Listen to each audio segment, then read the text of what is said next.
In today's video, I'm going to show you how to add website link on Facebook. First, I'm going on my Facebook account. Now click on this.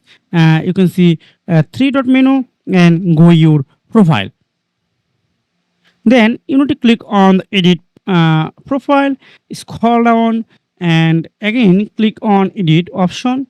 Then here are you can add anything here, but I need to add website link, right? Let's click on here link add. Again click on link add, and which type of link you want to add right here. Here are lots of option, but I want to add website link, right? Just click on website.